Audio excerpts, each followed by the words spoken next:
નમસ્તે વિદ્યાર્થી મિત્રો, કેમ છો બધા? મજામાં છો ને? આજે ધોરણ 12 કેમિસ્ટ્રીની અંદર ચેપ્ટર નંબર 3 એમાં આજે આપણે વાત કરવાની છે પ્રમાણિત અર્ધકોષનો પોટેન્શિયલ.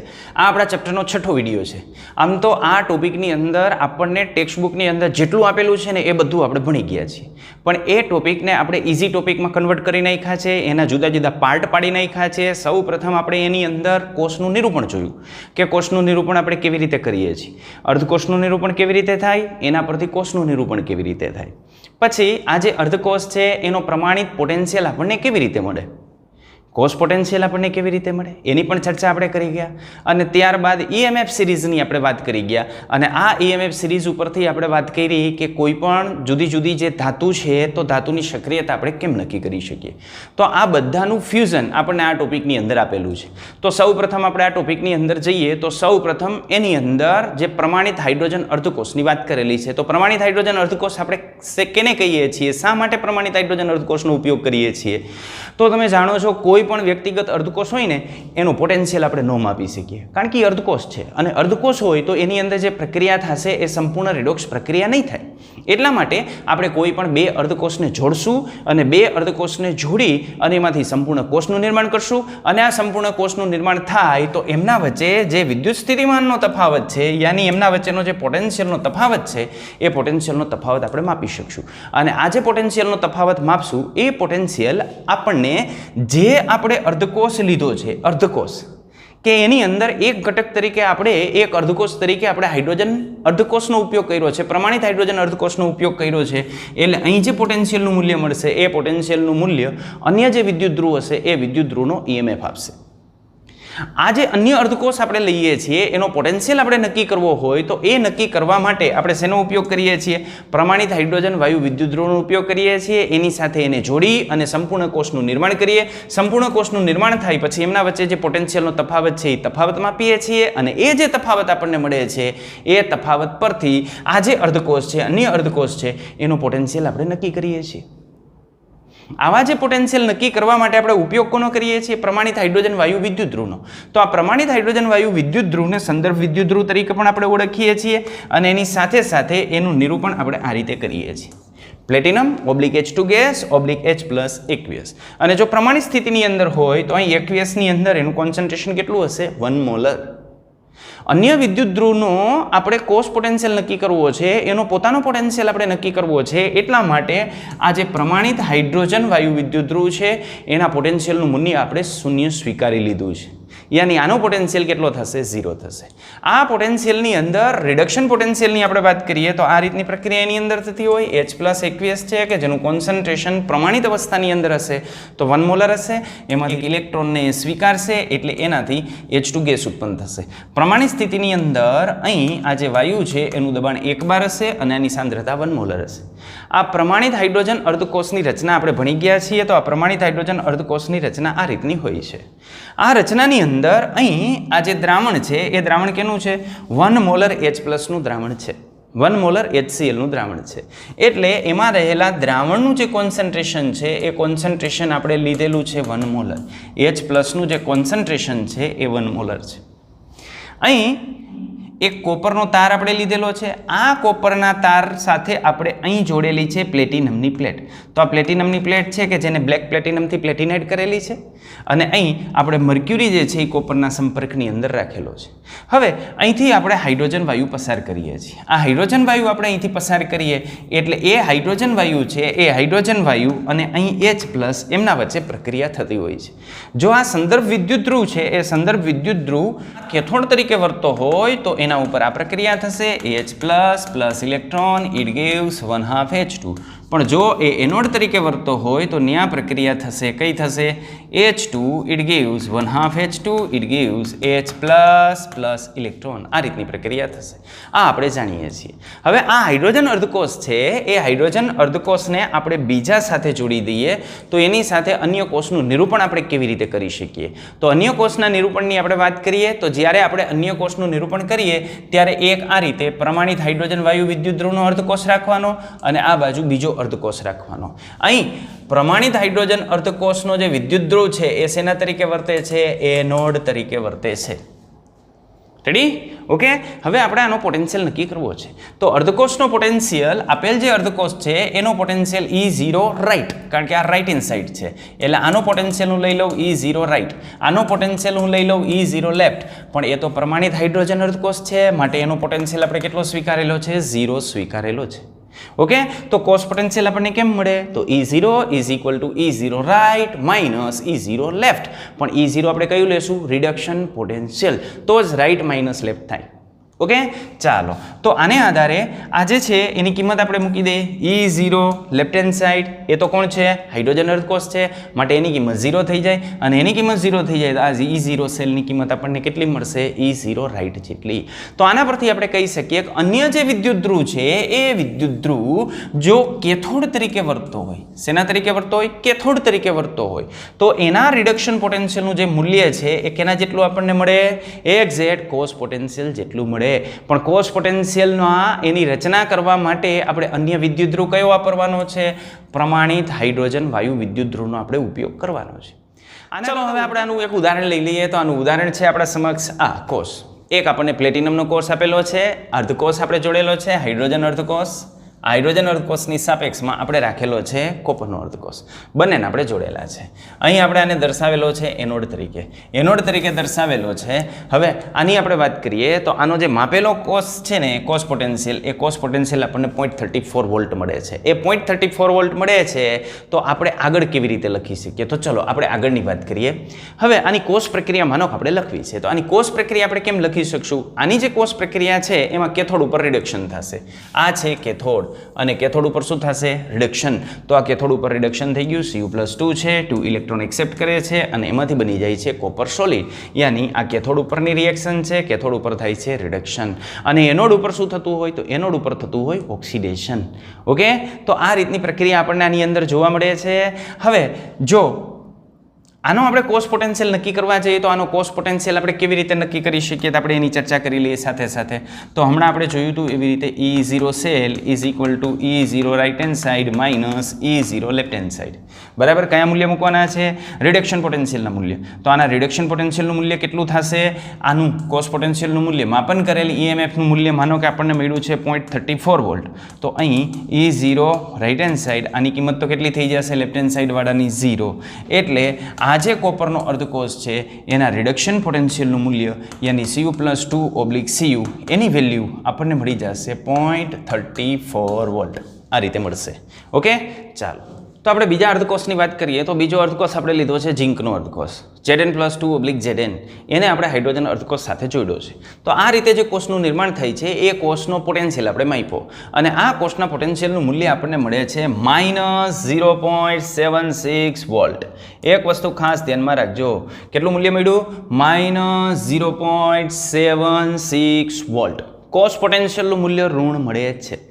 વાસ્તવમાં ક્યારે કોસ પોટેન્શિયલનું મૂલ્ય ઋણ ન મળે, પણ જો તમને કોસ પોટેન્શિયલનું મૂલ્ય ઋણ મળતું હોય તો તમારે સમજવાનું કે તમે જે કોષનું નિરૂપણ કર્યું છે એ નિરૂપણ ખોટું છે.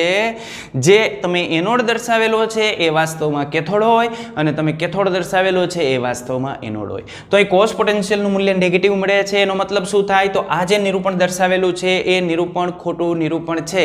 સાચું નિરૂપણ શું થાય? તો સાચું નિરૂપણ આપણે આ રીતે કરી શકીએ, Zn/Zn+2 via salt bridge H+ in contact with H2 with platinum.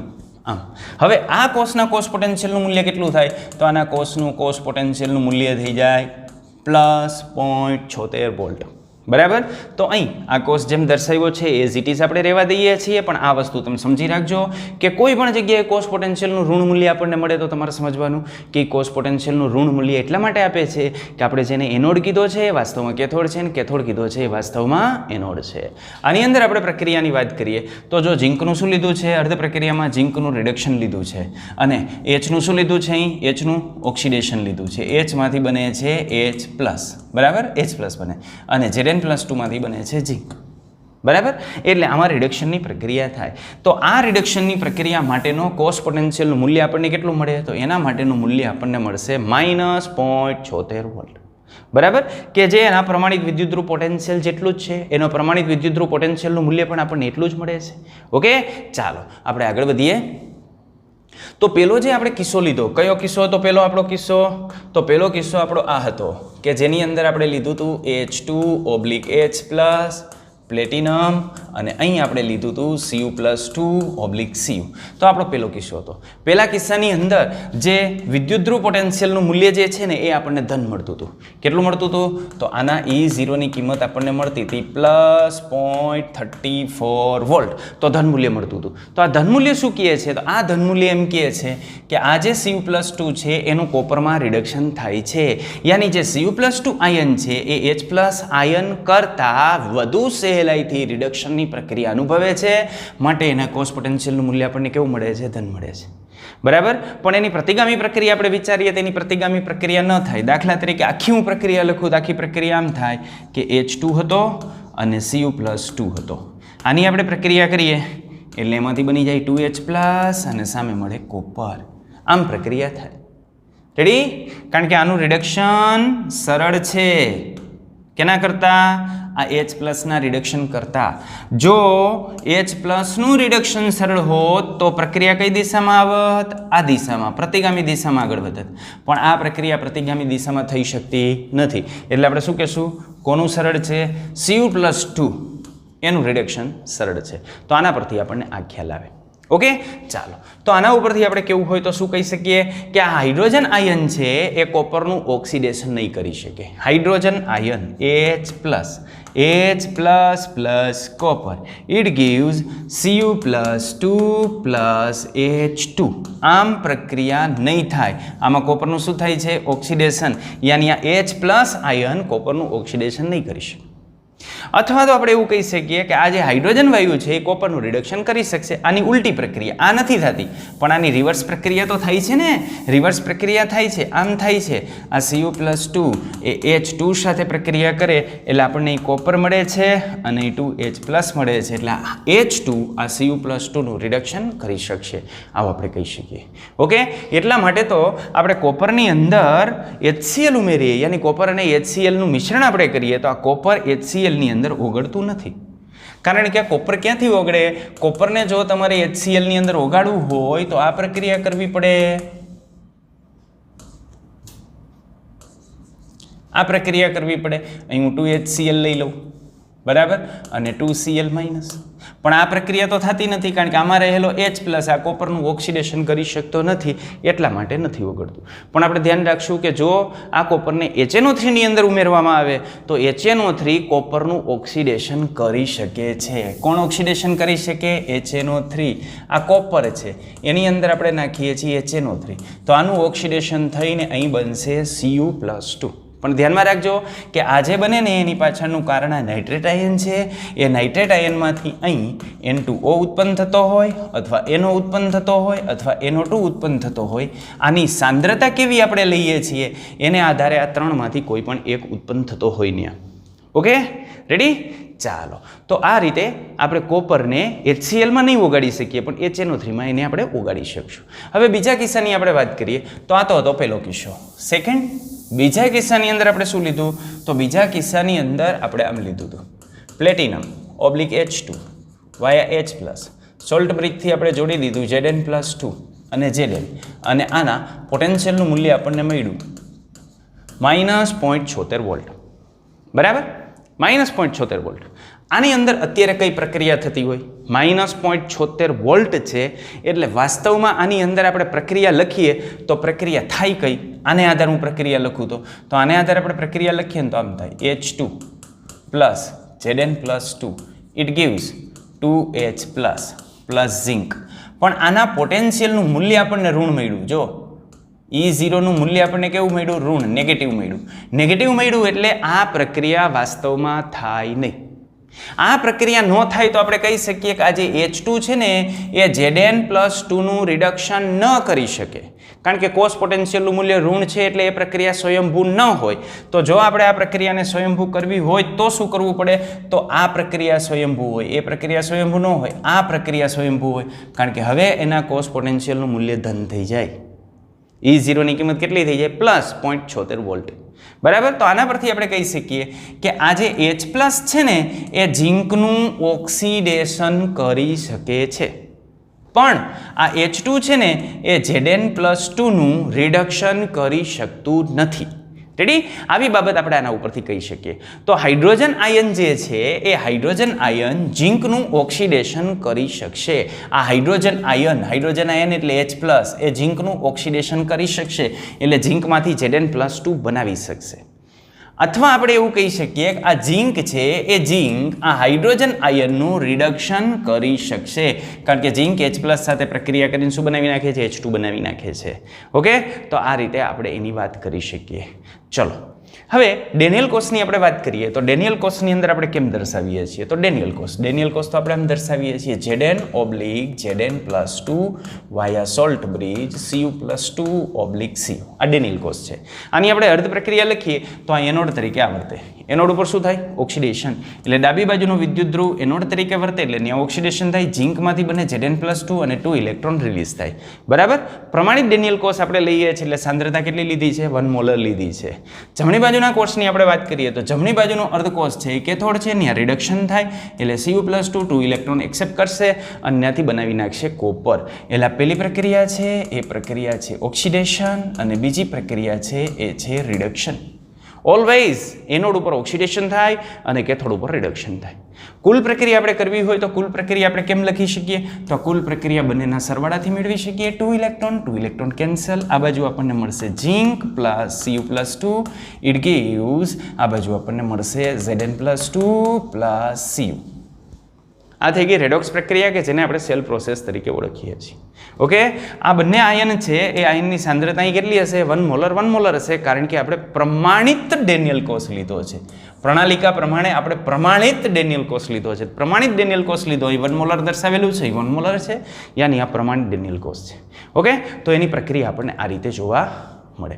હવે એનો કોષ પોટેન્શિયલ આપણે મેળવવો હોય તો કોષ પોટેન્શિયલ કેવી રીતે મળે? સિમ્પલ સૂત્ર છે E0 cell E0 right E0 left. તો E0 રાઇટ આપણે હમણાં મેળવી લીધું પહેલા ઉદાહરણને આધારે. કેટલું મેળવ્યું આપણને આનું ડેનિયલ કોષની અંદર? Zn/Zn+2 વાયા સોલ્ટ બ્રિજ Cu+2/Cu. આનું પહેલા ઉદાહરણને આધારે આપણે મેળવ્યું હતું. કેટલું મેળવ્યું? 0.34 વોલ્ટ. આ બીજો કેસ, એનું પણ રિડક્શન પોટેન્શિયલનું મૂલ્ય આપણે બીજા ઉદાહરણમાં મેળવ્યું હતું. કેટલું મેળવ્યું? -0.76 વોલ્ટ. ઓકે, સાદુરૂપ આપી દઈએ, માઇનસ પ્લસ થઈ જશે અને ફાઇનલ આન્સર આપણને મળશે 1.1 વોલ્ટ. તો આ 1.1 વોલ્ટ એ જે ડેનિયલ કોષ છે એ ડેનિયલ કોષનો પ્રમાણિત કોષ પોટેન્શિયલ છે, કારણ કે બંને અર્ધકોષ આપણે પ્રમાણિત સ્થિતિની અંદર લીધા છે. બરાબર? તો આ મળી ગયું આપણને પ્રમાણિત કોષ પોટેન્શિયલ. ક્લિયર? આ વેલ્યુ આપણે ક્યાંથી લીધી? પહેલું જે ઉદાહરણ લીધું હતું એના પરથી. આ વેલ્યુ આપણે ક્યાંથી લીધી? બીજું જે એક્ઝામ્પલ આપણે લીધું હતું એના ઉપરથી. અને પછી આ તો જાણો જ છો કે E0 સેલ આપણને કેવી રીતે મળે? E0 cathode E0 anode. E0 right E0 left. પણ કયા પોટેન્શિયલ લેવાના? Reduction potential. શા માટે રિડક્શન પોટેન્શિયલ લેવાના? કારણ કે IUPAC એ અત્યારે રિડક્શન પોટેન્શિયલને પ્રમાણિત ગણ્યા છે. ઓકે, એસઆઈ પત્તીની અંદર આપણે કોને પ્રમાણિત લઈ લીધા? Reduction potential. રિડક્શન પોટેન્શિયલ અને ઓક્સિડેશન પોટેન્શિયલનું મૂલ્ય કેવું હોય? સમાન જ હોય, માત્ર નિશાની જુદી આપણને જોવા મળે. બરાબર? હવે કેટલીક વખત એવું બને કે પ્લેટિનમ અને ગોલ્ડ જેવી જે ધાતુ છે ને એ ધાતુના વિદ્યુત ધ્રુવનો આપણે ઉપયોગ કરતા હોય, પણ એ વિદ્યુત ધ્રુવ કેવા હોય? નિષ્ક્રિય વિદ્યુત ધ્રુવ હોય. એનો આમ કોઈ રોલ ન હોય એ નિષ્ક્રિય વિદ્યુત ધ્રુવ. માત્ર ને માત્ર પ્રક્રિયામાં ભાગ લેવા માટે પોતાની સપાટી પૂરી પાડતા હોય, પણ એ પ્રક્રિયામાં ભાગ ન લેતા હોય. માત્ર ને માત્ર શું કરે? સપાટી પૂરી પાડે. એટલે ઓક્સિડેશન અથવા તો રિડક્શનની પ્રક્રિયા છે ને એ પોતાની સપાટી ઉપર પૂરી પાડતા હોય, એટલે માત્ર ને માત્ર એ સપાટી પૂરી પાડે. ઓકે, અને એ મૂળ ધાતુ છે એટલે વિદ્યુતની વાહક હોય, એટલે ઇલેક્ટ્રોન જે છૂટો પડશે એ ઇલેક્ટ્રોનનું વહન કરશે, એક જગ્યાએથી બીજી જગ્યાએ પહોંચાડશે. દાખલા તરીકે આપણે પ્લેટિનમના અર્ધકોષની વાત કરીએ તો પ્લેટિનમનો અર્ધકોષ આપણે આવી રીતે દર્શાવી શકીએ. હાઇડ્રોજન વાયુ વિદ્યુત ધ્રુવ છે, એમાં પ્લેટિનમ આપણે લીધો છે નિષ્ક્રિય વિદ્યુત ધ્રુવ. આ H2 છે, અહીં આપણને H+ દર્શાવેલો છે. રેડી? હવે આની અંદર આપણે રિડક્શનની પ્રક્રિયા લખીએ તો એની રિડક્શન પ્રક્રિયા આ રીતે થાય, H+ ઇલેક્ટ્રોન. તમે જોઈ શકો છો કે આમાં ક્યાંય સક્રિય આયન તરીકે અથવા તો ઉત્પન્ન થતા વાયુ તરીકે પ્લેટિનમ નથી. આ પ્લેટિનમ નથી ને એટલા માટે એને નિષ્ક્રિય વિદ્યુત ધ્રુવ કહેવાય. જો અહીંયા પ્લેટિનમ આવતો હોત તો એ સક્રિય વિદ્યુત ધ્રુવની અંદર આવે. બીજાની આપણે વાત કરીએ તો બીજું આપણે લીધું છે પ્લેટિનમ Br2 Br-. આની આપણે પ્રક્રિયા લખીએ તો આ Br2 એક ઇલેક્ટ્રોન એક્સેપ્ટ કરે છે અને Br- બનાવે છે. આ પ્રક્રિયામાં પણ ક્યાંય પ્લેટિનમના આયનો સંકળાયેલા નથી, એટલે આ જે પ્લેટિનમ છે એ નિષ્ક્રિય વિદ્યુત ધ્રુવ તરીકે વર્તો હોય. રેડી?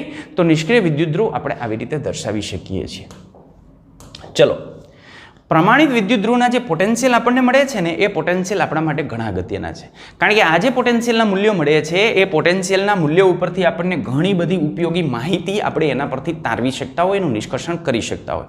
હવે માનો કે આપણે જે વિદ્યુત ધ્રુવ લઈએ છીએ, જો એ વિદ્યુત ધ્રુવના પ્રમાણિત વિદ્યુત ધ્રુવ પોટેન્શિયલનું મૂલ્ય, આપણે જે વિદ્યુત ધ્રુવ લઈએ છીએ એ વિદ્યુત ધ્રુવનો પ્રમાણિત વિદ્યુત ધ્રુવ પોટેન્શિયલનું મૂલ્ય 0 કરતાં વધુ હોય, યાની કે પોઝિટિવ હોય, તો જો એનું મૂલ્ય પોઝિટિવ હોય તો શું થાય? તો તેનું રિડક્શન પામેલું સ્વરૂપ અહીં હું લઉં છું કોપરના રિડક્શન પોટેન્શિયલનું મૂલ્ય 0 કરતાં વધારે છે.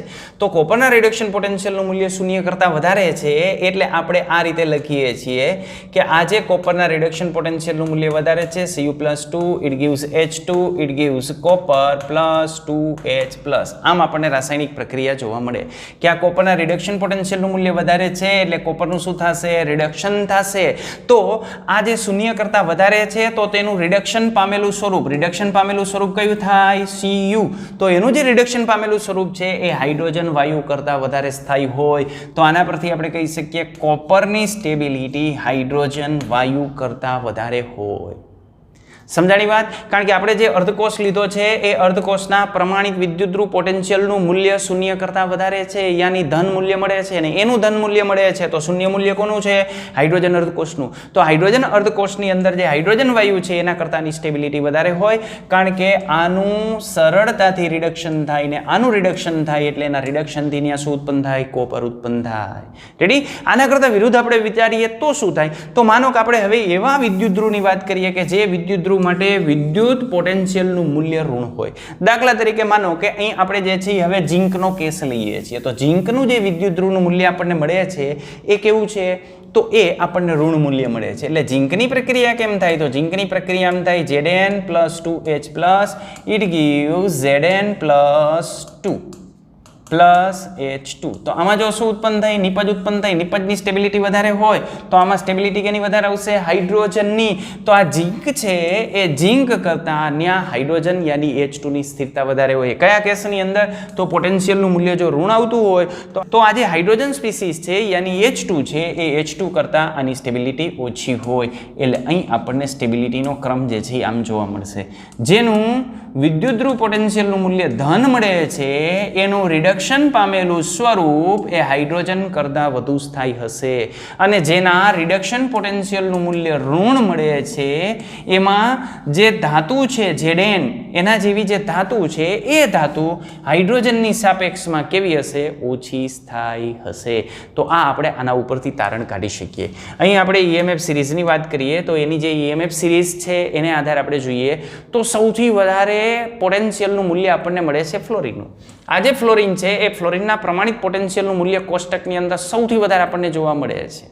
2.87 વોલ્ટ એનું પોટેન્શિયલનું મૂલ્ય છે. એનો મતલબ શું થાય? તો કઈ પ્રક્રિયા થાય છે? આ F2 ઇલેક્ટ્રોન એક્સેપ્ટ કરે અને એમાંથી બની જાય 2F-, આમ બને. રેડી? અને આના માટે કોષ પોટેન્શિયલનું મૂલ્ય પ્લસ છે, E = 2.87 વોલ્ટ. પ્લસ છે એનો મતલબ શું થાય? તો પ્લસ છે એનો મતલબ એમ થાય કે આ જે પ્રક્રિયા છે એ પ્રક્રિયા પુરોગામી દિશામાં આગળ વધે છે, અને જો આ પ્રક્રિયા પુરોગામી દિશામાં આગળ વધતી હોય તો આપણે કહી શકીએ કે આ F2 ખૂબ સરળતાથી ઇલેક્ટ્રોન સ્વીકારે છે. એટલે આ જે F2 છે એ F2 નું શું થાય છે? તો આ જે F2 છે એ F2 નું રિડક્શન થાય છે, અને જો F2 નું રિડક્શન થતું હોય તો એ અન્યનું શું કરે? ઓક્સિડેશન. એટલે શેના તરીકે વર્તે? ઓક્સિડેશન કરતા તરીકે. તો આ F2 ઉત્તમ ઓક્સિડેશન કરતા છે. જ્યારે એની સામે આપણે F- ને વિચારીએ તો F- છે એ નિર્બળ રિડક્શન કરતા તરીકે વર્તે. ઓકે, તો આ ઓક્સિડેશન કરતા છે, ઓક્સિડેશન કરતા, તો એની સાપેક્ષમાં આપણે F માઇનસને વિચારીએ તો આ F માઇનસ નિર્બળ રિડક્શન કરતા તરીકે વર્તશે, કારણ કે આ પ્રબળ ઓક્સિડેશન કરતા છે એટલે આ રિડક્શન કરતા થાય, પણ કેવું થાય, આ પ્રબળ છે એટલે આ કેવું થાય, નિર્બળ થાય. રેડી? આ રીતે આપણે EMF સિરીઝની અંદર આગળ વધીએ તો EMF સિરીઝમાં આપણે આ રીતે દર્શાવી શકીએ છીએ. આ EMF સિરીઝ છે, આ ફ્લોરિન, આની આપણે વાત કરી કે આ શેના તરીકે વર્તશે, પ્રબળ ઓક્સિડેશન કરતા તરીકે. તો જેમ સમૂહમાં આપણે ઉપરથી નીચે તરફ જાશું એમ એની ઓક્સિડેશન કરતા તરીકેની સ્થિરતા શું થશે, ઘટશે, એની પ્રબળતા ઘટશે.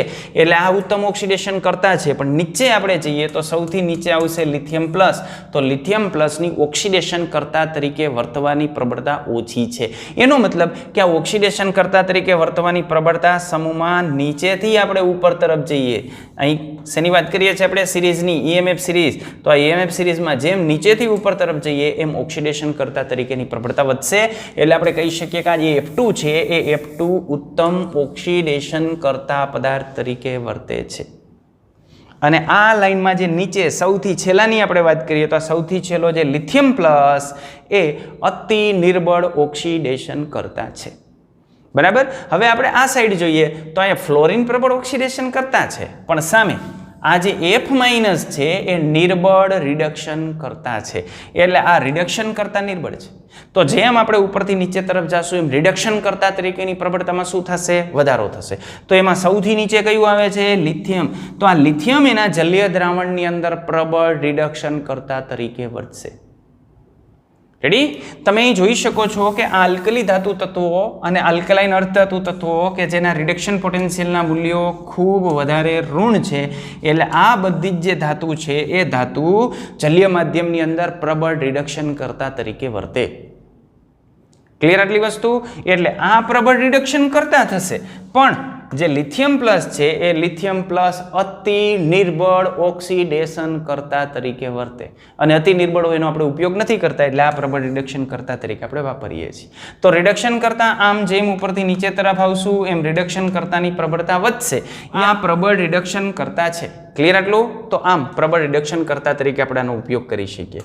આ કોષ્ટકની આપણે વાત કરીએ તો કોષ્ટકની અંદર આપણને જે પ્રમાણિત વિદ્યુતધ્રુવ પોટેન્શિયલ છે એ ઉપરથી નીચે તરફ જાય એમ ઘટે એ રીતે આપણે એની ગોઠવણી કરી છે. આની ગોઠવણી કેવી રીતે કરી છે? તો પ્રમાણિત વિદ્યુતધ્રુવ પોટેન્શિયલનું મૂલ્ય ઘટે એ રીતે આપણે એની ગોઠવણી કરી છે. તો આ ઘટે એવી રીતે આપણે આની ગોઠવણી કરી છે. તો આમ ઘટે એવી રીતે આપણે ગોઠવણી કરી, અહીં F2 2 ઇલેક્ટ્રોન એક્સેપ્ટ કરે, એમાંથી 2F માઇનસ બને. તો જેમ ઉપરથી નીચે તરફ જઈએ એમ પોટેન્શિયલનું મૂલ્ય ઘટે છે. આ શેના તરીકે વર્તે છે? પ્રબળ ઓક્સિડેશન કરતા તરીકે. તો ડાબી બાજુવાળા જે છે એ જેમ આપણે ઉપરથી નીચે તરફ જશું, ડાબી બાજુના સ્પીસીસમાં ઉપરથી નીચે તરફ જશું એમ એની ઓક્સિડેશન શક્તિમાં શું થશે? ઘટાડો થશે. જ્યારે જમણી બાજુની સ્પીસીસ છે આ નિર્બળ રિડક્શન કરતા તરીકે વર્તે છે, જેમ ઉપરથી નીચે તરફ જશું એમ એની રિડક્શન શક્તિની અંદર શું જોવા મળશે? વધારો જોવા મળશે.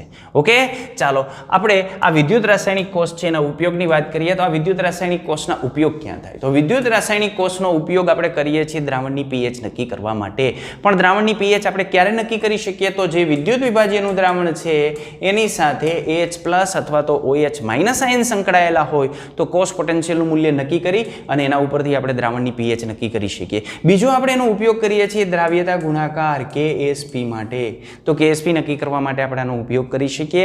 આ ઉપરાંત સંતુલન અચળાંક કે જેને આપણે Kc વડે દર્શાવીએ છીએ મેળવવા માટે પણ આપણે આનો ઉપયોગ કરીએ છીએ.